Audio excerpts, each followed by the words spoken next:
Bismillahirrahmanirrahim. Assalamualaikum warahmatullahi wabarakatuh.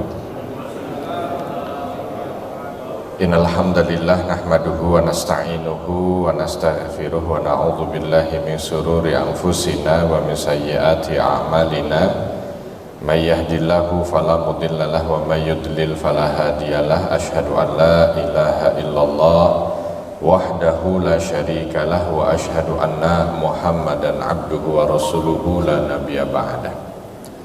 Allahumma salli wa sallim wa barik ala nabiyyina Muhammadin wa ala alihi wa ashabihi wa mawalah ma ba'd. Rabbi shrah li sadri wa yassir li amri wahlul 'uqdatam min lisani yafqahu qawli. Allahumma allimna ma yanfa'una wanfa'na bima 'allamtana. Allahumma hdina wahdi bina waj'alna sababan wasabilan liman ihtada. Segala puji hanya bagi Allah. Salawat dan salam semoga senantiasa tercurah kepada junjungan kita Nabi besar Muhammad sallallahu alaihi wasallam. Alhamdulillah Bapak dan Ibu sekalian yang dirahmati Allah, pada kesempatan kali ini masih di pekan awal bulan Rajab kita diizinkan untuk berjumpa dan bersuah. Mudah-mudahan pertemuan ini menjadi pertemuan yang berlimpah kebaikan dan keberkahan dari Allah Subhanahu wa taala. Saya ingin mohon maaf di pertemuan yang lalu belum sempat hadir karena dari beberapa roadshow dan begitu malam tiba drop ya waktu itu, lupa ingin mengabarkan. Insyaallah ini sebagai kelanjutan dari pengajian yang dulu pernah ada, saya diminta untuk melanjutkan tentang materi husnul khatimah.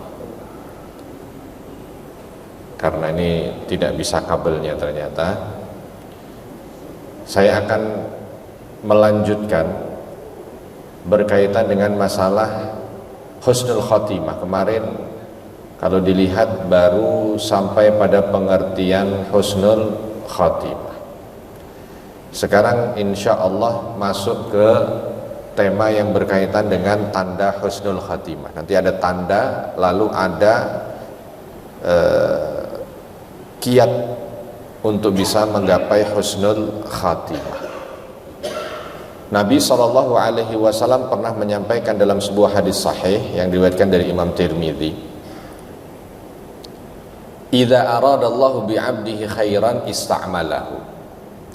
Ketika Allah Subhanahu wa taala menginginkan kebaikan dari seorang hamba, ketika Allah menginginkan kebaikan dari seorang hamba, ista'malahu, maka Allah akan memanfaatkannya.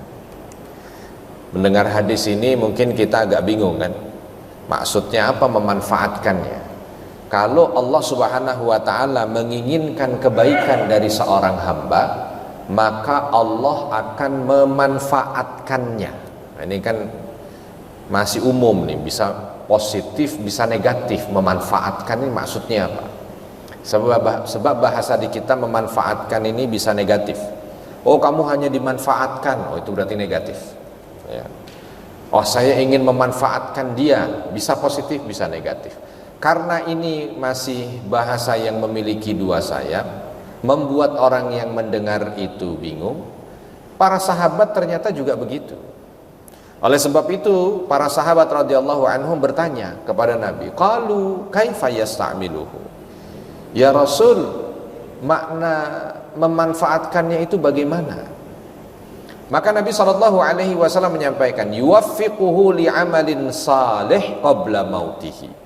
Makna ista'malahu atau makna memanfaatkannya itu adalah Allah akan memberikan taufik padanya, yuwaffiquhu, taufik li'amalin salih, untuk melakukan amal-amal saleh qabla mautihi, sebelum dia meninggal dunia. Jadi memanfaatkan hamba ini untuk disibukkan dengan aktivitas amal soleh menjelang wafatnya, ya. Jadi kalau kita lihat ada orang-orang yang mendekati ajalnya atau sebelum meninggalnya, itu yang ada di benak kita kesannya adalah amal soleh dari orang itu, maka insya Allah beliau husnul khatimah. Ya, beliau husnul khatimah. Karena hadis ini menjadi pembuka kalau kita mau bicara tentang tanda atau ciri husnul khatimah. Nabi SAW yang langsung menyampaikan, di antara tanda seseorang itu husnul khatimah adalah Allah memberikan pada dirinya taufik untuk beramal saleh sebelum dia meninggal. Jadi aktivitasnya itu Allah akan memanfaatkannya untuk senantiasa melakukan aktivitas amal saleh. Dulu mungkin dia nggak dikenal menjadi orang yang suka ke masjid, ya. Lalu Allah berikan taufik, langkahnya mudah ke masjid. Jadi orang yang senantiasa hadir di masjid, senang ke masjid, berbagai macam aktivitas amal soleh di masjid dilaksanakan. Lalu tidak lama dari itu meninggal dunia. Berarti husnul khatimah. Itu husnul khatimah. Bagaimana Ustadz kalau yang sudah dari dulu dia suka ke masjid? Ya alhamdulillah.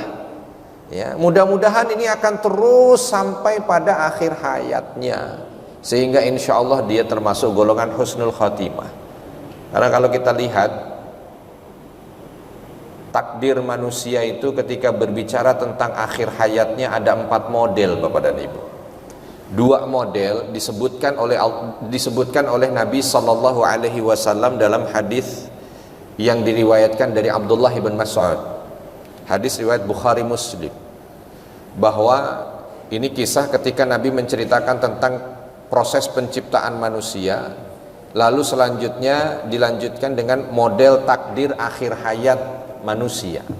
Di sini hanya disebutkan 2. Yang pertama adalah seorang hamba yang dia beramal saleh sampai jaraknya antara dia dengan surga itu zira', hanya tinggal sejengkal. Fayasbikuhu, lalu takdir mendahuluinya. Lalu dia beramal dengan amal ahli neraka, masuk neraka. Na'udzubillah. Ada yang begitu model. Tapi ada sebaliknya. Kata Nabi SAW di lanjutan hadis itu, ada orang yang beramal dengan amal ahli neraka. Al-amal bi'amali ahli neraka, beramal dengan amal ahli neraka sampai jarak antara dia dengan neraka itu tinggal sejengkal. Tapi takdir mendahuluinya sehingga berubah dia menjadi orang baik, masuk beramal dengan amal ahli surga, meninggal masuk surga. Jadi ada 2 model di hadis ini. Nah, 2 modelnya lagi bagaimana? 2 modelnya lagi yang umum.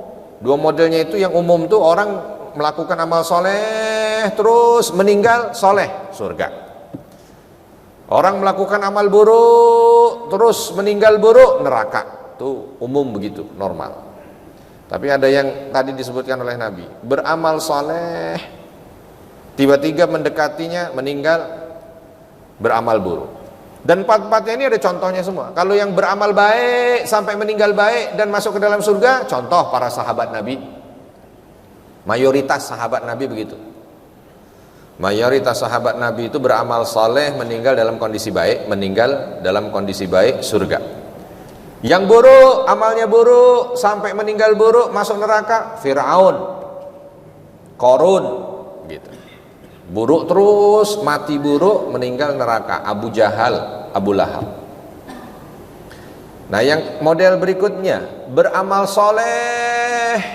Apakah ada orang yang beramal soleh lalu mendekati akhir hayatnya beramal buruk lalu masuk neraka? Ada. Yang pasti-pasti saja, yang sudah jelas. Kalau orang belum pasti kan kita nggak tahu ya. Siapa? Seorang yang pernah menjadi sahabat Nabi, Rajjal namanya. Rajjal ini Bapak dan Ibu dulu sahabat dekat Nabi, dan sahabat dekatnya ini mendapat ilmu dididik langsung oleh Nabi saat ada seorang yang bernama Musailamah Al-Kadzab mengaku sebagai nabi palsu. Nabi mengutus sahabatnya ini tadi yang bernama Rajjal untuk mendakwahi Musailamah. Ya, tentu kalau udah disuruh mendakwahi itu kan berarti luar biasa, ini punya kelas keilmuan yang diantara para sahabat lumayan, karena yang akan didakwahi adalah orang yang mengaku nabi palsu. Berangkatlah ini orang, sampai di sana ternyata tergoda dengan apa yang disampaikan oleh Musailamah, menjadi pengikut Musailamah. Mati akhirnya, tidak lama dari itu meninggal, udah jelas neraka. Sama kisahnya dengan Qarun. Qarun ini sebelum dia itu durhaka adalah sahabat dekat Nabi Musa, pensupport Nabi Musa, menjadi orang-orang yang awal percaya terhadap apa yang dibawa oleh Nabi Musa. Tapi ketika diberi kekayaan berbalik menjadi sekutunya Firaun. Ya, model-model begini, na'udzubillahimin. Nah, kalau yang awalnya amalnya adalah amal buruk, terus mendekati akhir hayatnya Allah berikan taufik beramal baik, terus meninggal dunia, ada. Dan ini surga insya Allah. Sebab memang begitulah, walaupun yang ini belum dipastikan. Kalau yang tadi semuanya dipastikan, tapi kalau dilihat dari perjalanannya, siapa? Seorang jenderal Romawi namanya Georgius Theodorus. Dalam peperangan Yarmuk, malam harinya masih mabok, malam harinya masih zina, pagi harinya ketika masuk di peperangan, karena dia komandan panglima perangnya Romawi, maju duluan, hadap-hadapan dulu perang tanding lawan Khalid bin Walid. Begitu hadap-hadapan perang tanding lawan Khalid bin Walid, sebelum perang dia tanya, Khalid, kamu ini katanya dapat julukan pedangnya Tuhan.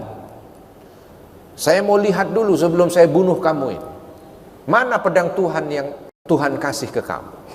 Karena julukan Khalid bin Walid adalah Saifullah al-Maslul, pedang Allah yang terhunus. Khalid menyampaikan, saya tidak mendapatkan pedang dari Tuhan, tapi Rasul menyebut saya sebagai pedangnya Allah, sebab Rasul berwasiat agar aku menggunakan apa yang sudah Allah anugerahkan dari kemampuan perang ini untuk mendakwahkan kalimat tauhid. Lalu Georgius ini agak sedikit heran gitu. Ada orang yang jauh-jauh dari pedalaman padang pasir datang ke sini bukan mau harta, bukan mau kekuasaan, tapi mau menyebarkan satu kalimat. Ditanya lagi sama Georgius, terus kamu ini bukan cari harta ke sini? Bukan. Kamu bukan cari jabatan? Bukan. Kamu bukan cari daerah kekuasaan? Bukan. Lalu kalau kamu menang, kamu tidak rampas harta kami? Tidak. Kamu tidak kuasai daerah kami untuk kamu ambil, kamu eksploitasi hasil? Enggak. Kamu tidak ingin menaiki kedudukan kaisar? Bukan.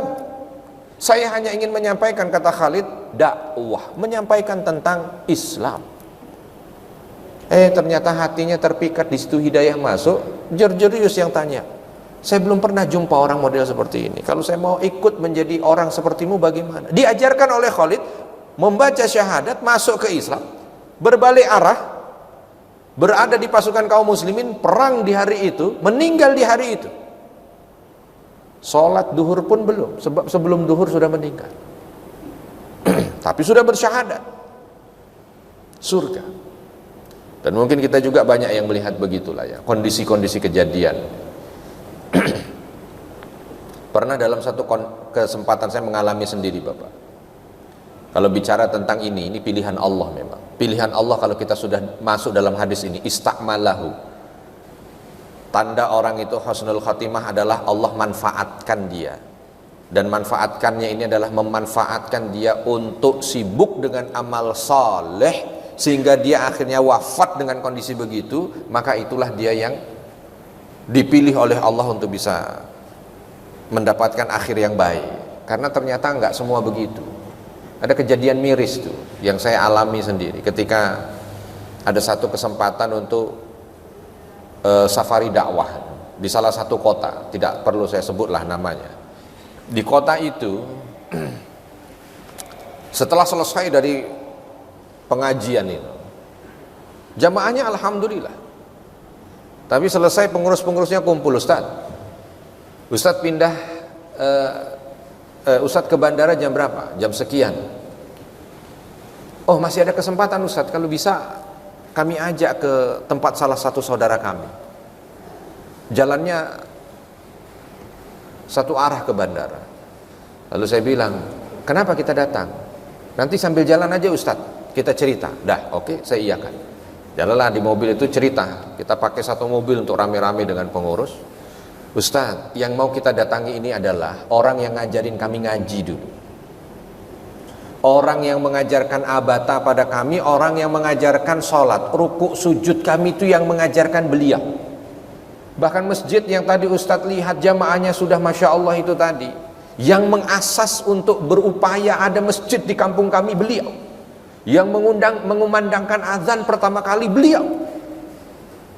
Tapi beliau sekarang usianya sudah hampir 80 tahun, baru beberapa tahun terakhir beliau murtad. Kami sudah berupaya untuk mengajak beliau kembali ke jalan yang benar ini, tapi beliau menolak. Siapa tahu Ustadz menjadi sarana hidayah. Wah, saya bilang tugas saya berat ini. Oke, bismillah. Jalanlah kita ke rumahnya. Diketuk pintu, mereka ketuk pintu masih pakai salam juga.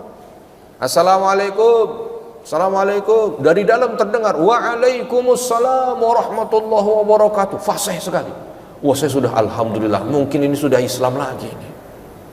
Selesai masuk, kita diterima ya.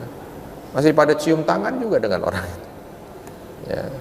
Saya duduk gitu kan, orang-orang ini pengurus menceritakan, Pak, ini alhamdulillah tadi masjid jamaah Masya Allah, Ustadz datang dari jauh untuk memberikan ceramah begini-begini. Dia alhamdulillah katanya, terima kasih, dia terima kasih ke saya. Terus ngobrol lah gitu, saya juga bingung juga karena dia responnya itu baik gitu. Saya bingung, ini Islam apa bukan, cuman kok kayaknya kayak orang Islam, masih mensupport dakwah segala macam. Selesailah beliau ke dalam mau ngambil makanan ini, mau ngambil teh. Yang lain colek-colek saya, Ustadz, ayo Ustadz, mulai apa? Ajak kembali ke Islam. Kayaknya udah Islam itu, belum Ustadz. Ya udah, oke lah. Singkat cerita begitu selesai, saya bilang, Pak, saya mohon maaf tidak bisa lama sebab harus ke bandara, tapi mohon maaf sebelumnya saya dengar apa yang saya dengar dari cerita para sahabat-sahabat saya ini. Jadi saya kesini ada keinginan dan maksud, saya bilang, menginginkan agar Bapak kembali bersama dengan kami di masjid. Saya bilang begitu aja. Terus dia senyum sambil tepuk paha saya ini. Nah, udah tua orangnya, hampir 80 tahun atau mungkin sudah 80 tahun, sudah tua. Nah, dia bilang ke saya, masjid yang tadi pengajian itu alhamdulillah saya yang menjadi inisiator dibangun. Yang pertama kali mengumandangkan azan juga alhamdulillah saya. Bahkan ini anak-anak ini yang jadi pengurus ini dulu yang ngajarkan ngaji saya. Mereka susah diajak sholat, saya yang ngajak, saya ketok pintu satu-satu. Tapi kalau diminta untuk ke masjid lagi, mohon maaf, jalan kami sudah berbeda. Tapi tujuan kita sama. Sama seperti mungkin anak mau pergi ke Jakarta, saya naik pesawat, anak naik pesawat, saya naik bis, ada yang naik kereta, tapi tujuannya sama. Sudah, nanti kita jumpa di surga. Waduh, saya langsung ngelus dada. Ya Allah, udah tua, udah kayaknya nggak mampu. Wajah putus asa juga dari pengurus-pengurus, saya juga nggak mungkin lama-lama di situ. Akhirnya ya sudah, saya pamit. Masih saya selipkan doa, mudah-mudahan Allah berikan hidayah kembali, Pak. Dia hanya senyum-senyum saja. Dan saya pergi. Saya sambil berpikir, ya Allah, apa yang ditunjukkan kepada saya? Bagaimana ada orang yang di awal orang semua mengakui bahwa kebaikan Islam itu ada pada dirinya, ternyata di akhirnya lain cerita. Pelajaran yang bisa diambil, jangan pernah kita merasa aman dengan hidayah yang sudah ada pada diri kita. Karena ada makhluk yang tidak akan pernah ridho. Hidayah itu senantiasa ada di hati kita, dan dia akan berusaha untuk terus mengambil berusaha mencuri, mencolong, berusaha untuk memalingkan. Kita ini dari apa? Dari hidayah Allah Subhanahu wa taala. Siapa dia? Syaitan. Nah, syaitan kan sumpahnya begitu, la ughwiyannahum ajma'in, akan aku sesatkan semuanya. Ya. Maka bismillah, mudah-mudahan kita termasuk bahagian orang-orang yang masuk dalam hadis ini. Idza aradallahu bihi khairan, idza aradallahu bi 'abdihi khairan ista'malah. Kalau Allah Subhanahu wa taala menginginkan kebaikan kepada hambanya, maka Allah akan manfaatkannya, dan dimanfaatkan itu dengan makna Allah akan memberinya taufik untuk beramal soleh sebelum dia meninggal. Husnul khatimah juga memiliki tanda, Bapak dan Ibu. Memang kalau tadi secara umum, jadi secara umum, tetapi ini menjadi panduan. Jadi kalau sudah kita lihat ada orang yang ketika dia meninggal dunia itu hari-hari terakhirnya yang kita kenang adalah baiknya, maka insya Allah itu adalah tanda bahwa beliau husnul khatimah. Tapi kalau mau melihat secara spesifik, husnul khatimah ini memang bisa kita lihat ada yang dia itu sifatnya dirasakan oleh orang yang mengalami sendiri saat sakaratul maut, atau juga bisa dilihat oleh yang lain. Insya Allah Bapak dan Ibu, satu yang pasti akan kita jalani dalam hidup ini adalah sakaratul maut. Seperti kita mengawali hidup semuanya menjalani lahir dari rahim seorang ibu, maka semua dari kita akan merasakan apa yang namanya sakaratul maut. Tidak akan ada yang lewat dari fase ini, apapun itu. Mungkin contoh misalkan lagi rame kemarin pesawat jatuh, boom. Kan kalau pesawat jatuh tuh yang di Korea itu mungkin meninggal ya langsung seketika juga. Tapi bukan berarti orang yang meninggal seketika itu terus tidak mengalami sakaratul maut. Tetap mengalami sakaratul maut. Semua akan menjalani sakaratul maut. Atau orang yang dalam kondisi susah, ya mungkin sakit apa segala macam, terus meninggalnya kayaknya prosesnya agak lama, tetap saja yang tadi menjalani sakaratul maut dan yang ini pun menjalani sakaratul maut. Lalu ada tanda-tanda yang Allah ilhamkan. Orang ini kira-kira su'ul khotimah, na'udzubillah, atau orang ini husnul khotimah. Yang su'ul khotimah ada tandanya, yang husnul khotimah ada tandanya. Yang husnul khotimah ada tanda yang hanya bisa dirasakan oleh orang yang bersangkutan. Bagaimana firman Allah Subhanahu wa taala turun pada dirinya, innalladzina qalu rabbunallahu tsumma istaqamu tatanazzalu alaihimul malaikatu alla takhafu wa la tahzanu wa abshiru bil jannati allati kuntum tu'adun. Sesungguhnya orang-orang yang mengatakan bahwa Tuhanku Allah, lalu dia istiqamah, datang pada dia malaikat, dan malaikat ini akan mengatakan jangan pernah takut, jangan sedih, karena engkau diberikan kabar gembira surga. Malaikat ini, para ahli tafsir menyampaikan turunnya kapan? Turunnya adalah saat hamba yang tadi, yang beriman dan istiqomah, meninggal dunia. Saat sakaratul maut malaikat turun. Makanya kadang-kadang ada beberapa yang bisa nampak gitu. Orang tuh kalau lagi meninggal nampak tenang. Bahkan akhirnya itu kalau kita lihat dalam kondisi wajahnya itu senyum, ya kan? Tidak nampak susah, tidak nampak takut. Ya, kalau mau dikaitkan memang begitulah dia. Sebab di akhir hayatnya mereka-mereka yang husnul khatimah akan didatangi malaikat, dan malaikat ini akan memberikan kabar gembira pada dia. Oleh sebab itu beratnya sakaratul maut itu menjadi ringan. Tapi ini hanya bisa dirasakan oleh orang yang bersangkutan. Atau mungkin nanti dilihat oleh orang yang lain. Tanda yang terlihat oleh orang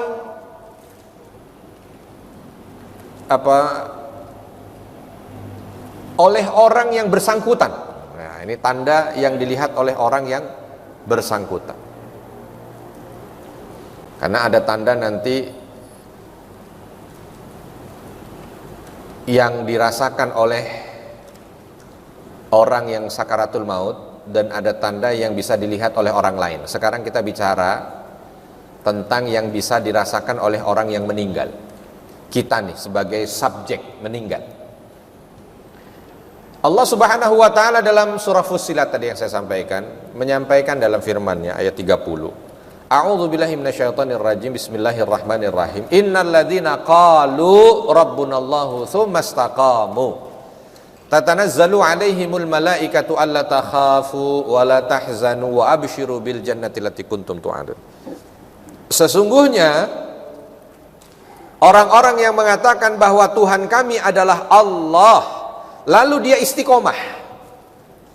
Ada orang yang beriman kepada Allah, lalu dia ini dengan imannya istiqomah, terus melaksanakan amal soleh dengan iman sampai meninggal dunia. Maka orang yang orang-orang yang model begini ini, tatanazzalu alaihimul malaikah, saat sakaratul maut malaikat itu turun. Bahkan kalimatnya tatanazzal, bergantian, turun terus. Dan turun ini hanya sekedar menyapanya, menguatkannya, memberikan kabar gembira padanya. Allah takhafu wa la tahzan. Bayangkan alangkah bahagianya mereka ini, ya, hamba-hamba Allah yang meninggal dalam keadaan husnul khatimah ini. Sebab saat sakaratul maut itu mungkin yang menemaninya dari golongan manusia 1-2 mungkin, atau mungkin tidak ada sama sekali.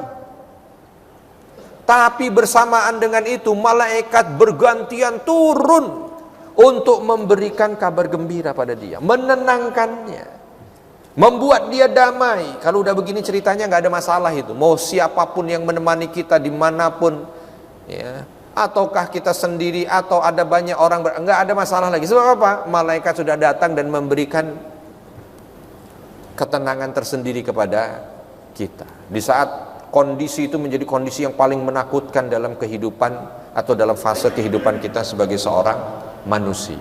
Malaikat turun. Ya. Bahkan di akhirnya malaikat senantiasa menyampaikan wa abshiru bil jannah, surga sudah menantimu. Ya Allah, tidak ada kalimat yang lebih membahagiakan dibanding ini, Pak. Tidak ada kalimat yang lebih membahagiakan dibanding ini. Apapun bentuk berita yang pernah kita terima selama kita hidup di dunia dan kita rasa itu mendatangkan kebahagiaan, tidak akan pernah bisa menyaingi berita yang disampaikan malaikat di saat kita sakaratul maut. Kita dalam hidup ini, Pak, sampai dengan detik ini, Bapak Ibu, ya, pasti pernah mendengar berita yang kita rasa berita itu ketika kita dengar, wah, bahagia luar biasa, entah macam-macam lah. Berita tentang anak lulus, berita tentang naik pangkat, berita tentang dapat rezeki, berita tender goal, berita, ya, cucu lahir, berita macam-macam lah. Berita kita bahagia. Dan itu tidak ada apa-apanya dibanding nanti berita yang akan kita dapatkan di saat kita sakaratul maut. Dan kala itu malaikat menyampaikan kalimat surga menantimu. Allah.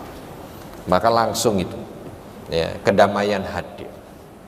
Lalu yang lain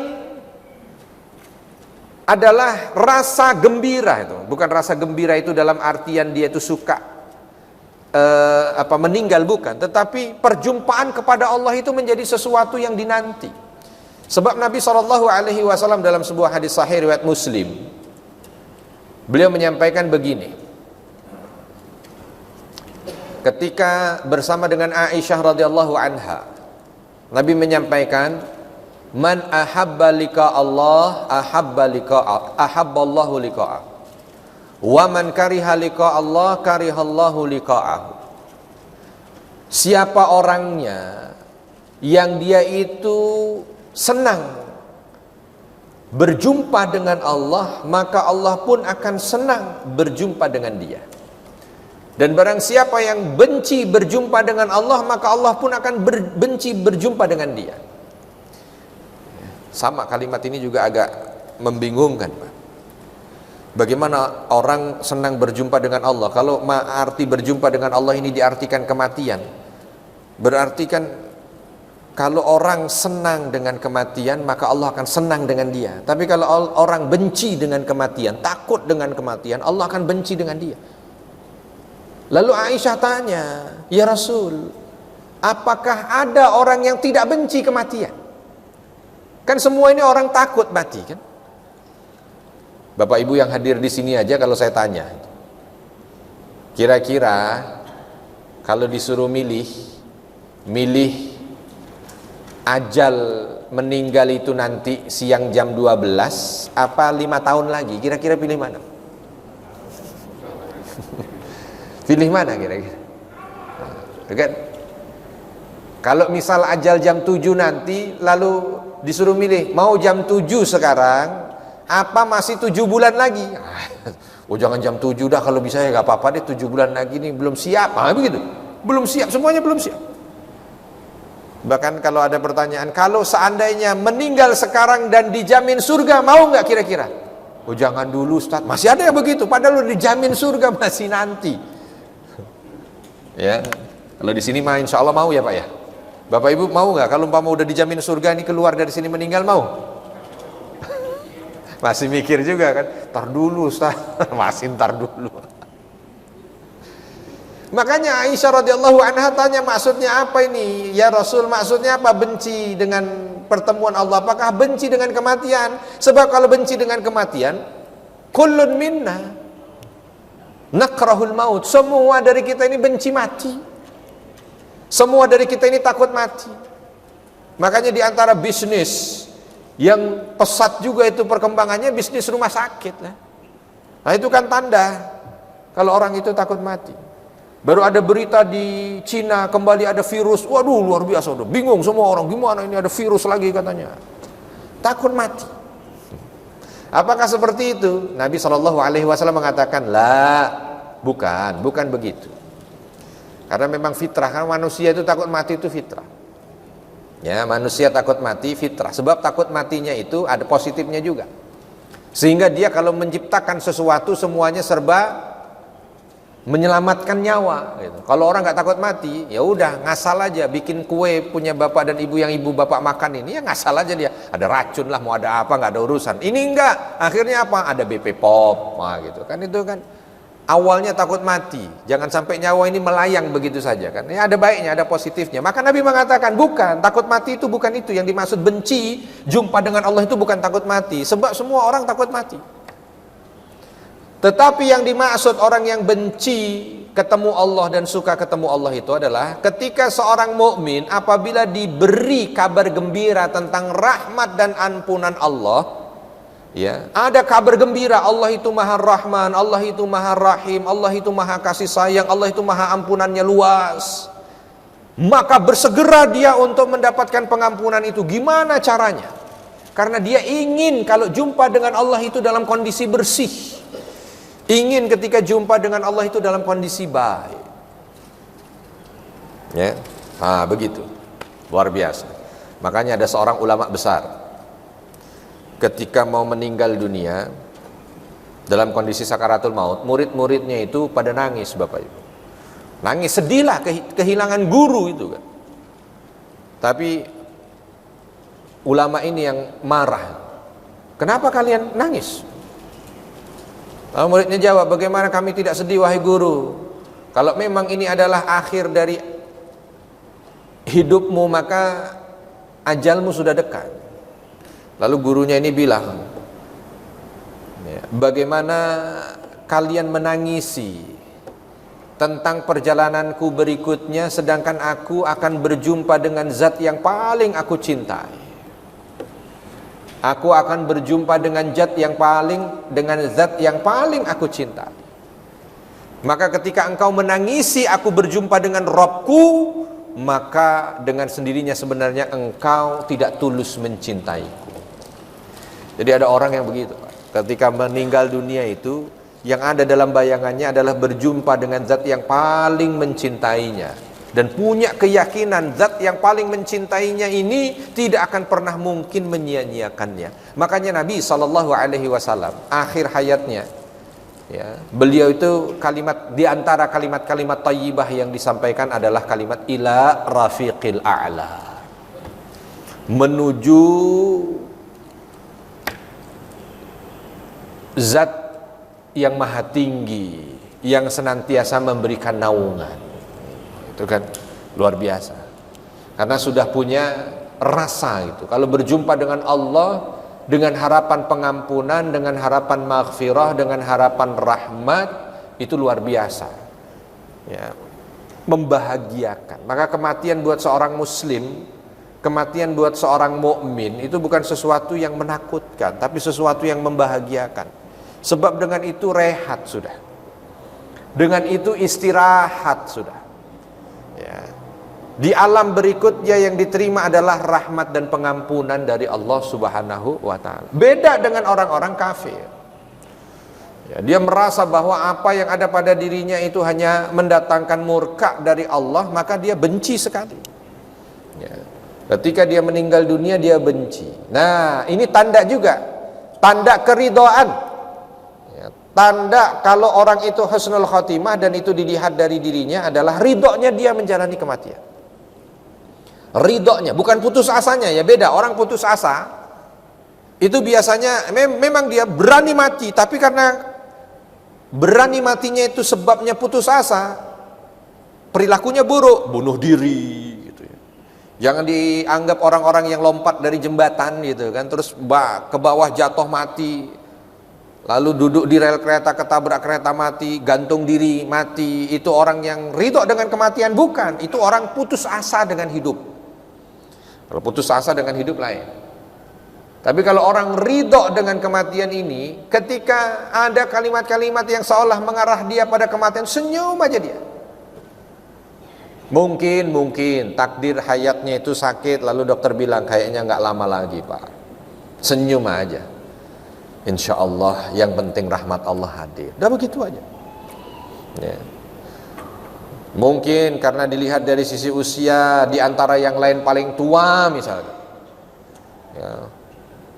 Terus sudah begitu, udah batuk-batuk gitu, udah sender-sender tembok. Ini mohon maaf ya, kalau ini contoh ini bukan mengarah kepada seseorang tapi ya.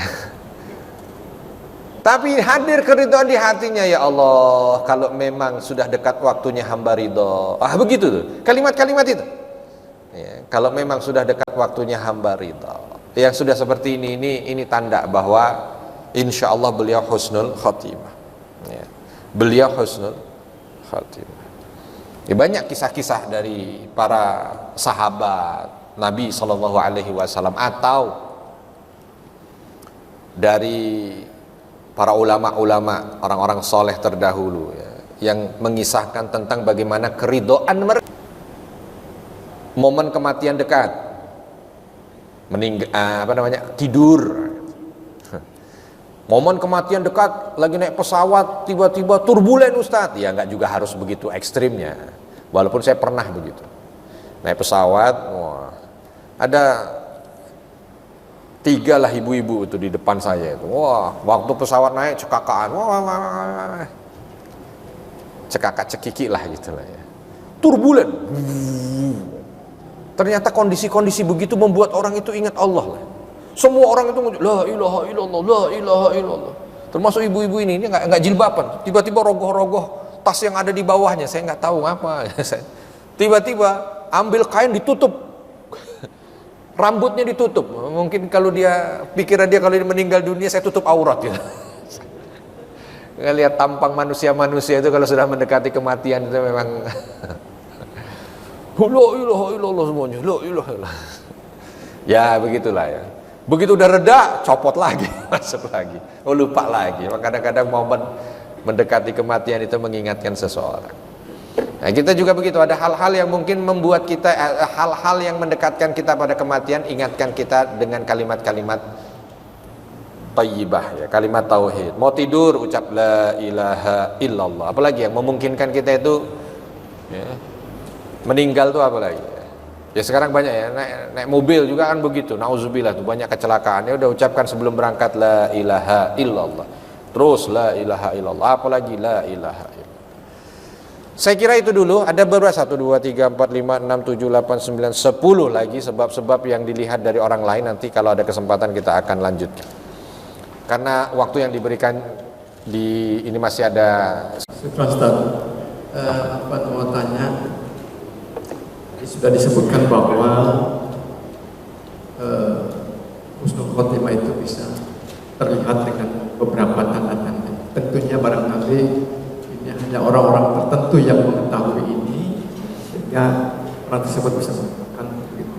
Nah, pertanyaannya, apakah ada yang sengaja Allah tutupkan sehingga masyarakat sekitarnya atau keluarganya tidak tahu kalau itu bagian dari husnul khotimah?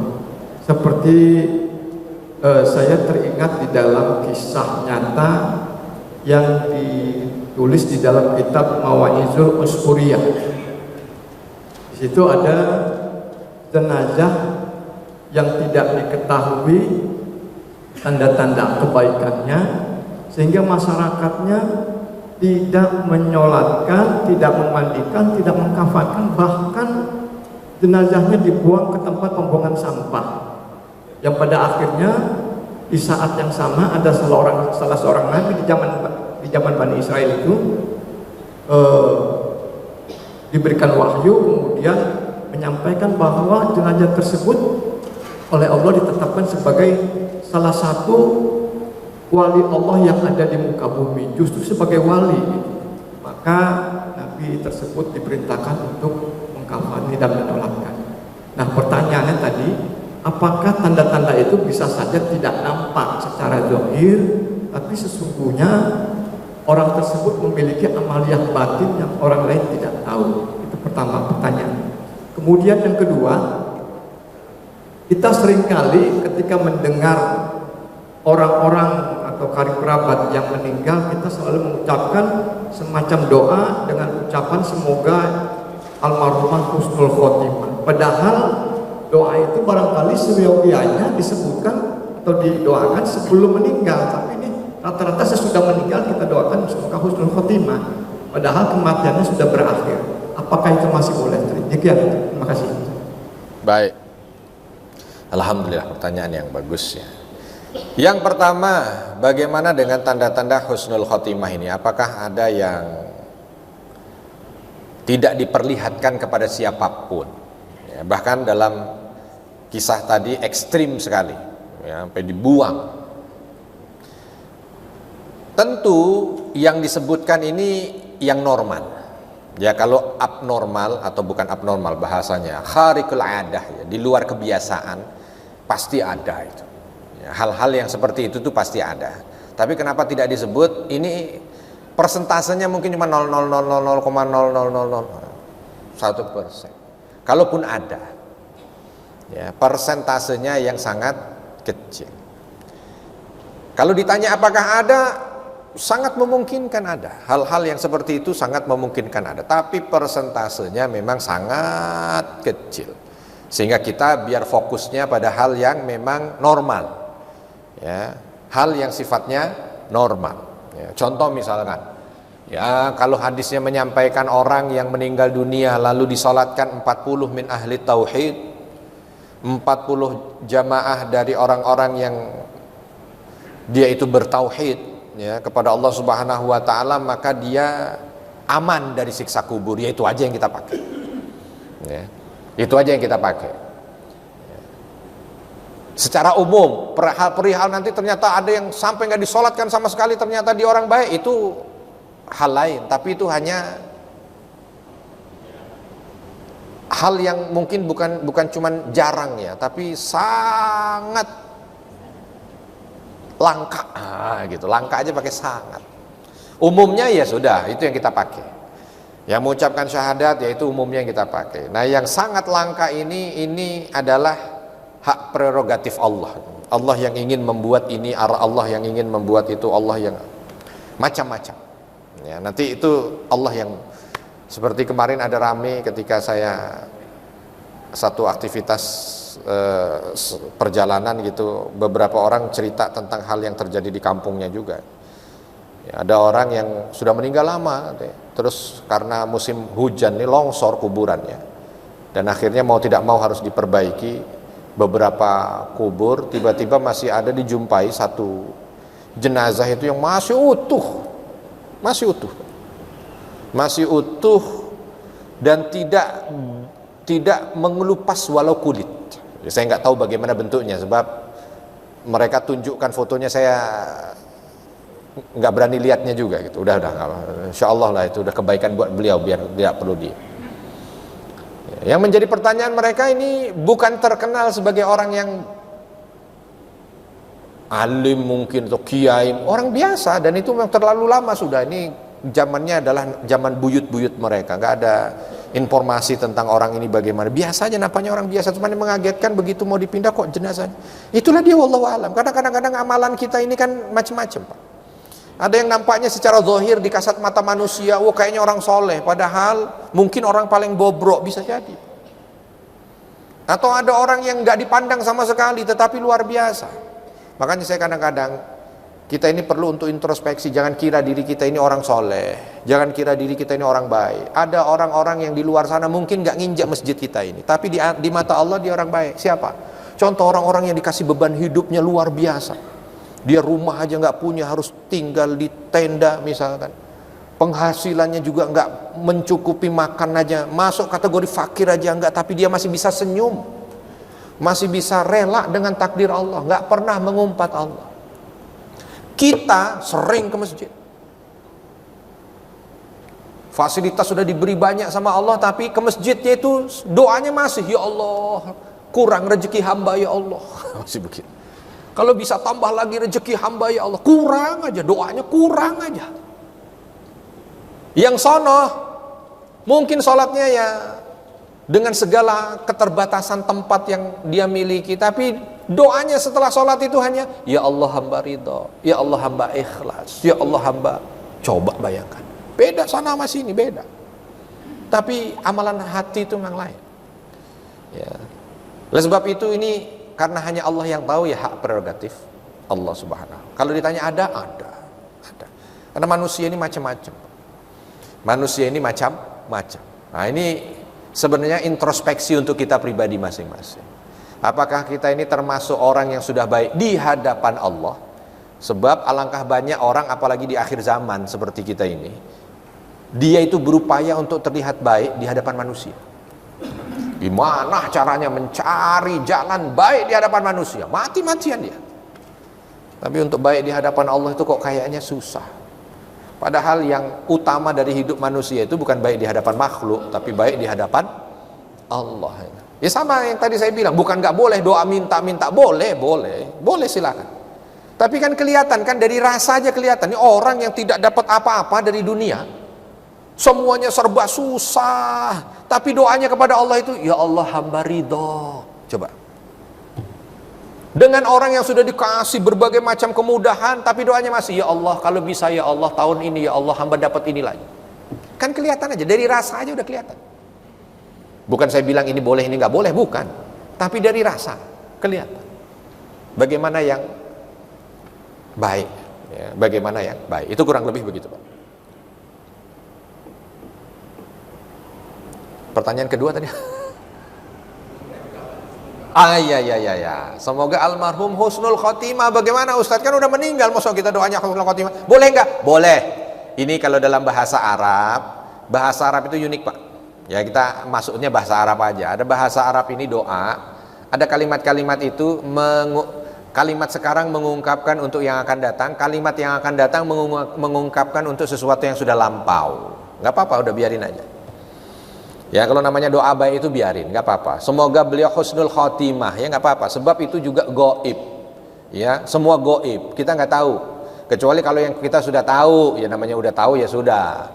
Ada dua kandidat gubernur, satu kepilih, satu nggak kepilih. Ya yang kepilih kan udah tahu, yang nggak kepilih udah tahu. Ya yang kepilih, ya boleh aja. Semoga Anda terpilih. Udah terpilih, ya udah nggak apa-apa. Tapi yang nggak kepilih jangan bilang semoga Anda terpilih, menghina. Kan begitu. Udah jelas nggak kepilih, itu udah real, kelihatan.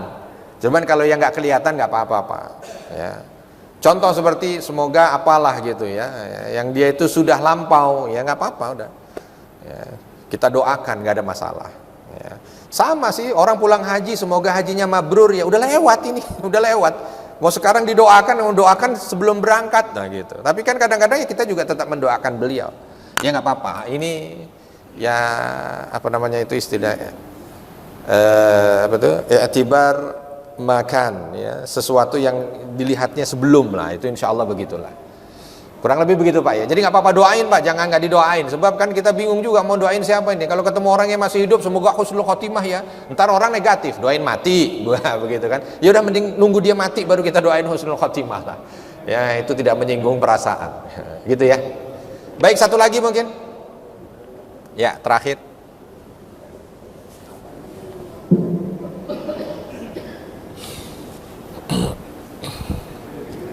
Terima kasih. Assalamualaikum warahmatullahi wabarakatuh. Waalaikumsalam warahmatullahi wabarakatuh. Dari contoh-contoh menghadapi kematian atau orang yang akan sakaratul maut, memang kita tidak tahu kapan dan di mana kita akan meninggal. Ya, saya sering melihat ada di media sosial kemarin disampaikan ada seorang imam yang sedang ceramah khutbah tiba-tiba meninggal, mudah-mudahan husnul khotimah. Nah, tapi kita ini tidak tahu kapan terjadinya. Kita selalu berbuat baik, tapi ada contoh juga akhirnya kita guru agama ngajarin apa, akhirnya kehidupannya murtad lah jadi gitu. Nah, yang kita khawatirkan adalah kita selalu berjaga untuk berbuat baik, tapi saat sakratul maut itu setan selalu menggoda dan bisa memalingkan kita dari yang tadinya beriman menjadi tidak beriman. Dan disitulah poin kita, kemana jalan kita selanjutnya. Apabila kita tergoda oleh setan, akan menjadi murtad. Bagaimana kita menjaga agar pada sakratul maut itu godaan setan bisa kita hindari, kita tidak tergoda dengan pada saat sakaratul maut tersebut. Mungkin itu aja, Ustaz. Terima kasih. Waalaikumsalam warahmatullahi wabarakatuh. Pertanyaan bagus Bapak. Maka dari itu setelah materi tanda husnul khotimah, ini saya bikin materi 8 sebab husnul khotimah. Karena untuk menjawab itu, kan kadang-kadang kita gimana ya saya ini, aduh kira-kira saya sih takut nanti jangan begitu kan. Nah nggak apa-apa, memang begitulah. Makanya nanti akan ada sebab ini upaya yang kita laksanakan supaya kita itu bisa husnul khotimah. Di antaranya istiqomah, ya penjabarannya nanti kalau kita ada waktu baru kita jabarkan. Istiqomah itu yang menjaga kita Pak. Makanya ada ibadah yang kita istiqomahkan, ya. Nanti kalau kita jabarkan tentang istiqomah, sedikit banyak membuat hati tenang. Lalu husnuzon kepada Allah dengan berbagai macam tingkat husnuzon. Ada 8 tingkat husnuzon kepada Allah. Berbaik sangka kepada Allah sehingga hilangkan keraguan. Nanti saya gimana? Nggak usah nanti gimana. Bismillah husnuzon, insya Allah Allah berikan yang terbaik. Ya. Lalu ada bagaimana senantiasa membentengi diri dengan kebaikan yang disebut dengan takwa, takut dengan maksiat, jauhi maksiat apapun bentuknya. Baik di dalam kesendirian ataupun di ramai-ramai, baik nampak ataupun tidak nampak. Lalu jujur, walaupun jujur di sini bukan jujur secara perilaku seperti orang saya jujur bukan lawannya bohong, bukan. Ya, sebab ini jujur yang membawa pada husnul khatimah. Ya, nanti kita akan lihat bagaimana jujur yang dimaksud. Tapi jujur secara keimanan. Bukan jujur yang hanya kalimat-kalimat ngomong, bukan, tapi jujur secara keimanan. Ini yang akan menjaga orang. Taubat berikutnya, perbanyak taubat kepada Allah Subhanahu wa taala. Berarti kalau gampangnya, simpel dan kecilnya, perbanyak istighfar. Ya. Perbanyak istighfar, setiap saat kalimat yang ada itu hanya meminta ampun kepada Allah Subhanahu wa taala. Ya. Mengingat kematian itu termasuk bahagia. Menjaga kita supaya kita masuk dalam kategori orang-orang yang dipersiapkan untuk husnul khotimah. Sebab kadang-kadang kita itu lena karena kita merasa kematian jauh sehingga kita terlena. Tapi kalau kita itu senantiasa menjadikan maut itu sebagai pengingat, nggak jadi lena itu. Makanya kalau ada jamaah saya tanya, Ustadz, gimana kalau saya mau bangun tahajud itu susah. Saya sudah setel alarm, mau bangun tuh paling cuma saya matiin terus tidur lagi. Saya minta ganti alarmnya. Ganti apa Ustaz? Rekam suara. Gimana ngerekamnya? Terserahlah, yang penting ingetin mati. Entah direkam, bangun, jangan-jangan malaikat maut sudah di sebelah. Gitu misalkan, begitu dengar mungkin. Bangun, bentar lagi meninggal. Atau kalimat aja, Inna lillah wa inna ilaihi raji'un. Bangun yang bikin merinding dah bangun. Sukses katanya. Tapi cuma sepekan, habis itu udah terbiasa aja. Itulah dia, makanya ini 8 sebab ini harus saling mengait. Sehingga nanti bisa membuat seseorang itu terjaga ya, dalam kehidupannya agar mampu untuk bisa mendapatkan husnul khatimah. Insya Allah. Gitu ya Pak ya? Ya.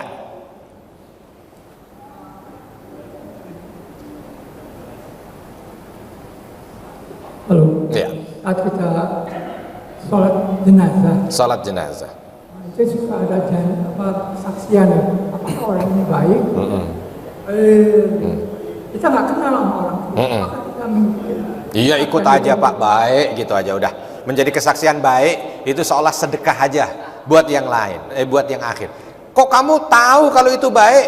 Kan kamu belum kenal. Ya minimal kalau dia bukan orang buruk ya baiklah.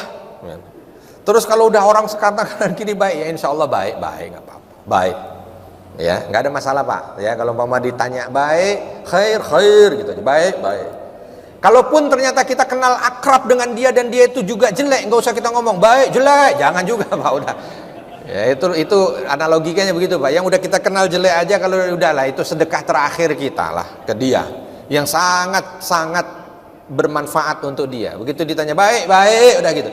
Berharap mudah-mudahan nanti kalau kita yang ditanya begitu sama orang-orang nih, walaupun kita pernah berbuat buruk dengan yang lain, orang itu akan bersaksi baik gitu. Jadi yang udah jelas tahu dia jelek aja, kalau kita ditanya apakah dia baik udah. Apalagi yang nggak tahu ya udah baik gitu juga. Itu ya Pak ya. Nggak perlu nanya dulu biodatanya gimana nih orang apa nih, nggak usah udah baik itu kita aja Pak. Baik insya Allah mendatangkan kebaikan buat kita. Baik Bapak dan Ibu, saya kira cukup sekian. Dan sebelum saya tutup, saya minta doa Bapak dan Ibu. Minta doa karena insya Allah besok saya akan berangkat ke Palestina untuk menyampaikan bantuan dari jamaah kepada sahabat-sahabat kita yang ada di Palestina. Kondisi Palestina saat ini sangat buruk. Bukan hanya yang ada di Gaza, tapi di tepi barat pun sama. Maka mudah-mudahan kedatangan kami ke sana untuk bisa memberikan support.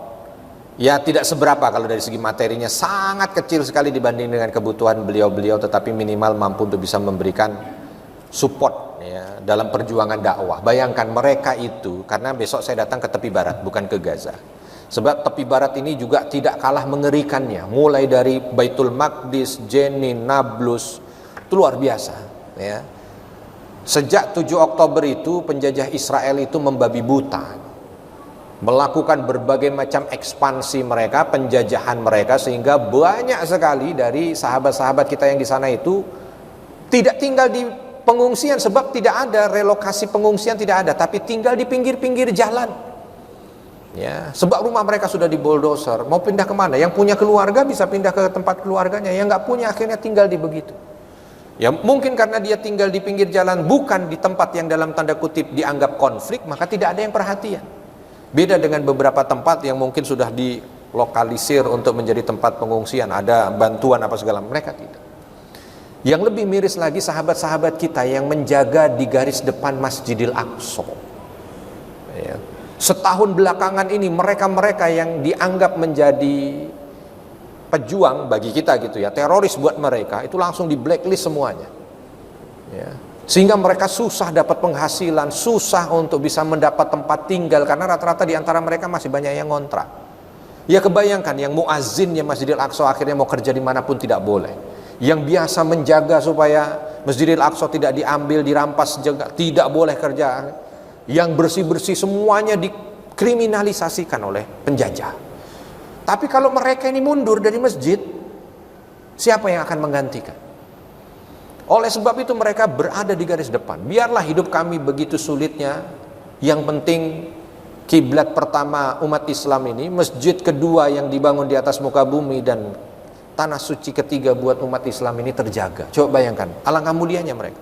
Mereka ada di sana bukan gara-gara mempertahankan jabatan.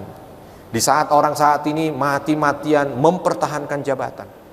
Mereka bukan mempertahankan kekayaan. Apa yang mereka pertahankan? Bukan kekayaan. Tapi yang mereka pertahankan itu akidah kita, Pak. Kita. Sebab kalau nanti ternyata kita tidur malam enak, pagi harinya ada berita Masjidil Aqsa dirampas, diambil oleh penjajah, maka dosa itu bukan hanya pada mereka, dosa kita juga kena. Sebab itu kiblat kita. Tiba-tiba kita diem aja. Mereka yang ada di garis depan sebagai perwakilan kita, saya minta doa dari Bapak dan Ibu. Mudah-mudahan perjalanan saya dimudahkan, bisa masuk dalam kondisi yang baik dan keluar juga membawa kebaikan, dan berjumpa dengan sahabat-sahabat kita di sana, walaupun mungkin perjumpaan yang tidak seberapa, tetapi minimal mampu untuk bisa menguatkan mereka. Kalau ada kesalahan saya mohon maaf, dan kepada Allah mohon ampun. Subhanakallahumma bihamdika asyhadu an la ilaha illa anta astaghfiruka wa atubu ilaik. Assalamualaikum warahmatullahi wabarakatuh.